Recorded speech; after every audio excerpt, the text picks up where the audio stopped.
we are continuing our series on Hannah with an episode that I'm calling Leaving It in the Lord's Hands. Hey, it's Amber, wife, mother, type A child of God. Here at Little Things, we look at everyday issues from a biblical perspective with one simple goal: to know and love God more. Thanks for listening.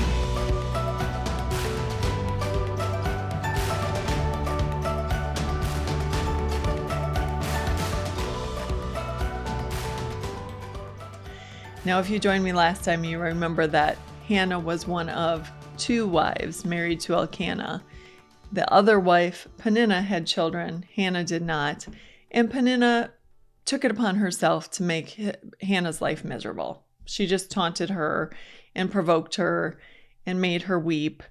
And so that's what we saw last time. Now, today we're going to pick up from 1 Samuel chapter 1, beginning at verse 9 and reading to verse 18. Once when they had finished eating and drinking at Shiloh, Hannah stood up. Now Eli the priest was sitting on his chair by the doorpost of the Lord's house. In her deep anguish, Hannah prayed to the Lord, weeping bitterly. And she made a vow, saying, Lord Almighty, if you will only look on your servant's misery and remember me, and not forget your servant, but give her a son, then I will give him to the Lord for all the days of his life, and no razor will ever be used on his head. As she kept on praying to the Lord, Eli observed her mouth. Hannah was praying in her heart, and her lips were moving, but her voice was not heard. Eli thought she was drunk and said to her, How long are you going to stay drunk? Put away your wine. Not so, my lord, Hannah replied. I am a woman who is deeply troubled. I have not been drinking wine or beer. I was pouring out my soul to the Lord. Do not take your servant for a wicked woman. I have been praying here out of my great anguish and grief. Eli answered, Go in peace, and may the God of Israel grant you what you have asked him. She said, May your servant find favor in your eyes. Then she went her way, and her face was no longer downcast. Okay. We're going to talk about a couple things here. First of all, Hannah made a Nazirite vow. So in the book of Numbers, chapter 6, verses 2-6, we read about this vow and what it entails. So this is what it is. God said, Speak to the Israelites and say to them, if a man or a woman wants to make a special vow, a vow of dedication to the Lord as a Nazirite, they must abstain from wine and other fermented drink, and must not drink vinegar made from wine or other fermented drink. They must not drink grape juice or eat grapes or raisins. As long as they remain under the Nazirite vow, they must not eat anything that comes from the grapevine, not even the seeds or the skins. During the entire period of their Nazirite vow, no razor may be used on their head. They must be holy until the period of their dedication to the Lord is over. They must let their hair grow long. Throughout the period of their dedication to the Lord, the Nazirite must not go near a dead body. So this is the vow that Hannah made concerning her son. She said, Lord, if you give me a child, I will give him back to you, and no razor will ever be used on his head. And this is what she was telling the Lord she would do. She would set him aside, dedicate him as a Nazirite. Now, there are two other people in the Bible that we know that lived under these conditions. One was Samson, and the other was John the Baptist. Both of them were also born to women who were previously barren. But in both of their cases, an angel came in and announced their birth and gave instructions to their parents, telling them to raise them in this fashion. Hannah is different in that she said, Lord, give me a son. And if you give me this child, I will give him back to you, and I will dedicate him to you all the days of his life. So I want to talk a little bit about vows. So in Numbers chapter 30, we read that if a woman was married and she made a vow, then as long as her husband was okay with the vow, it would stand. But the husband had it in his power to either nullify the vow or stand by it. So if Elkanah heard this vow, he had it in his power to say, absolutely not, Hannah. I am not going to allow my son to be raised in such a fashion. You and I finally had a son. He's going to be raised like all of our other sons or all of our other children. So Elkanah had that power. God gave that power to the man as the head of the house to do so. Now we'll have to wait till next week to find out what Elkanah's response was to the vow that Hannah made. But in this instance, just so that you know, that's the Nazirite vow. And you know that Elkanah had it in his power to nullify it. Say, nope, we're not going to do that. And the Lord wouldn't hold it against Hannah. Jesus said in Matthew chapter 5, verses 33 to 34, and then I'm just going to skip down to verse 37. This is what he had to say about vows. You have heard it was said to the people long ago, do not break your oath, but fulfill to the Lord the vows you have made. But I tell you, do not swear an oath at all. All you need to say is simply yes or no. Anything beyond this comes from the evil one. Now, God is not saying that it's evil. Jesus in this situation wasn't saying it's evil to make an oath if you're going to keep it. That's not what he's saying. Anything beyond this, the swearing, what he's saying is so many times we swear flippantly. We make silly promises, and that is from the evil one. So for instance, when my children were very little, this was something that I drilled into their head, because you know how it is when you have like a first grader or a grade schooler, and they are making promises all the time. Promise you'll be my best friend forever. Promise you'll come to my birthday party. Promise, promise, promise. And I had to say to my kids, look, we can't make promises like that, because we don't know if you'll even live in the same town as this person 10 years from now, or if you'll still be friends. We don't know if we'll be in a position to be able to go to their birthday party when it comes up in June or whatever. We don't know if we're going to be sick. We don't know if we're going to be on vacation. We don't know what our family situation is. And because there are so many things that are out of our control, the best we can do is, say, I would love to be at your birthday party if the Lord allows us to be in that position that we can come. But I can't make a promise. And we certainly shouldn't make promises flippantly. Now, Hannah was not making a flippant promise. She meant what she said with her whole heart. She truly was saying to the Lord, if you give me a son, I will give him back to you, and he will be yours all the days of his life. Okay, moving on. Eli the priest. Now, we could really take a shot at him right now and say, here's a woman who's down and out. She's at the end of her rope. She comes in to pray at the house of the Lord, and all you can do is insult her, put her down, accuse her of something that she wasn't doing. But we need to take a little step back here so we don't end up doing the exact same thing that Eli did, because we don't know the whole story. All we know is this is what happened. But let's put it in some context. We know that the book of 1 Samuel was written right after the period of the Judges. That was a time, because if we've read the book of Judges, we know everybody was doing what was right in their own eyes. So there was a serious lack of good leadership. They would have a judge come along for a time, but they weren't good judges. They weren't people who were really walking with the Lord. Mostly they were deliverers who were delivering the people of Israel from the hands of the enemies around them who were enslaving the people. So they weren't necessarily good and godly leaders. They were just leaders who were, helping the people become free from the enemy nation. So they weren't great spiritual leaders. So we know that. We also know because if we were to read ahead, we know that Eli's own sons, Hophni and Phinehas, were incredibly wicked, and they were carrying out their wicked activities in the house of the Lord. So what were they doing? Well, here's what we're told in 1 Samuel 2, 12 to 17, and again at verse 22.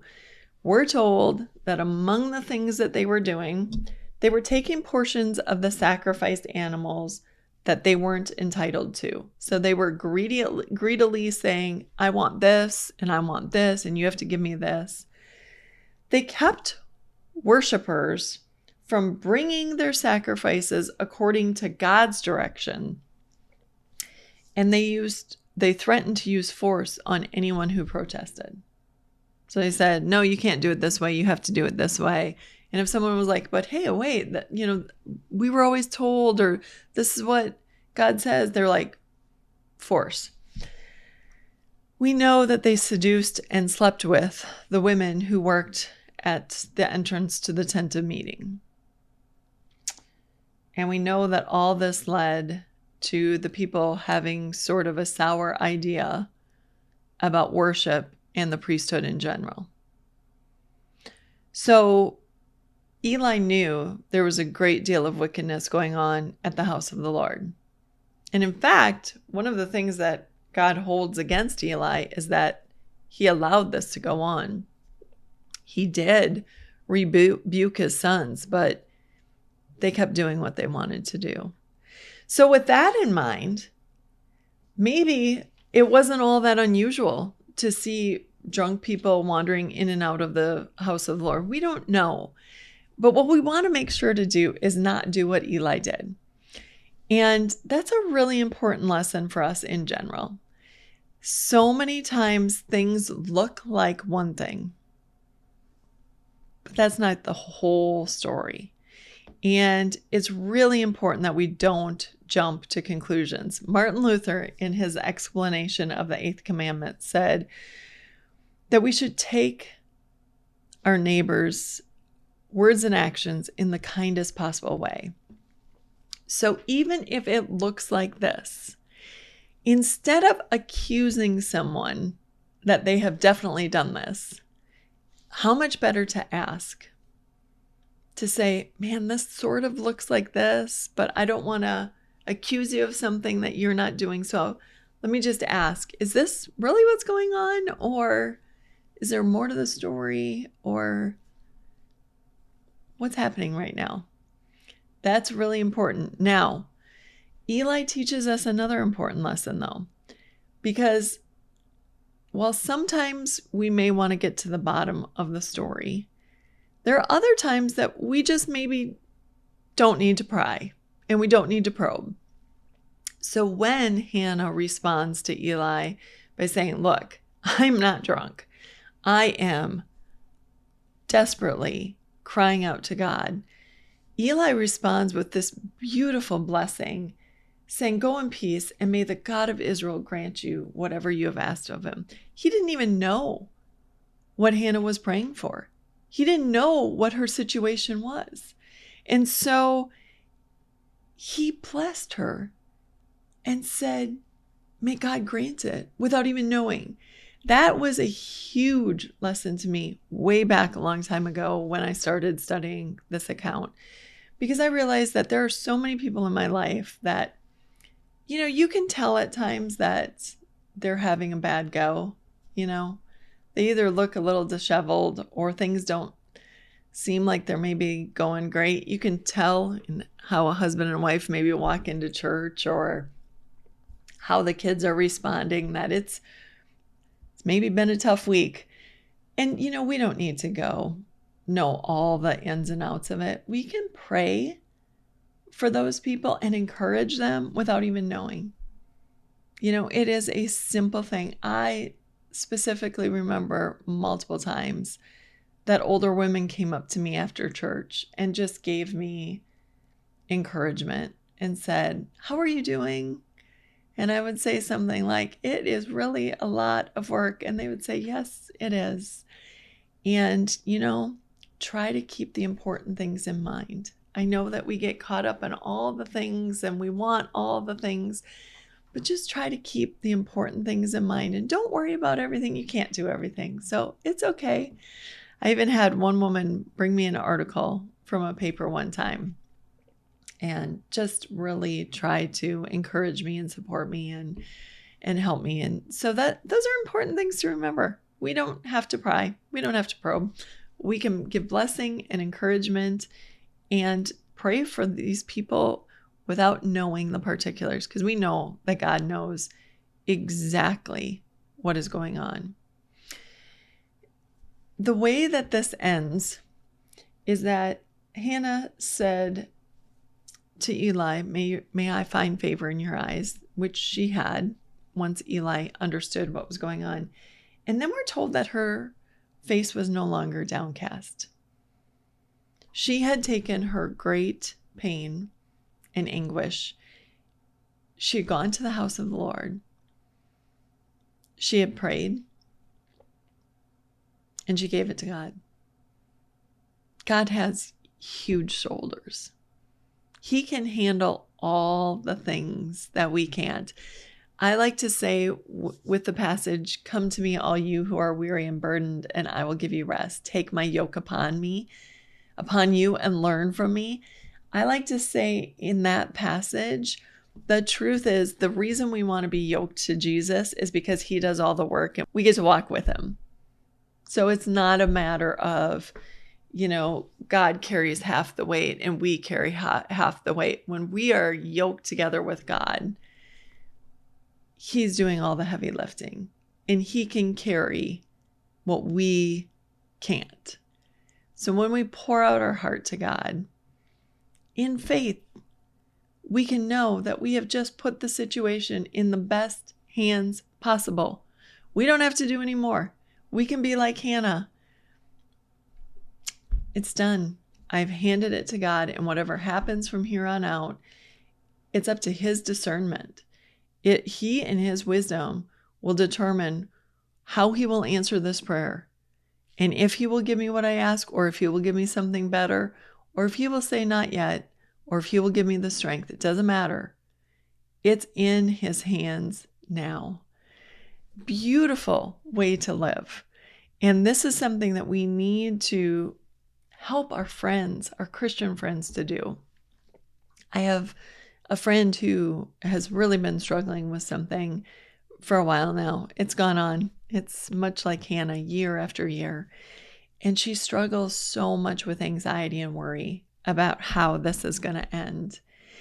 And we need to be those friends who say, you have to give it totally to God and let him deal with it. We're going to pray about it, and then we're going to let him decide how he's going to answer this prayer. That's faith. We walk by faith, not by sight. In faith, we believe that God will answer this prayer even when we haven't seen it yet. And as I've said many times, sometimes our prayers, we don't see the answers to them for many, many years. Keep praying. Keep being bold, like we talked about last time, like that persistent widow.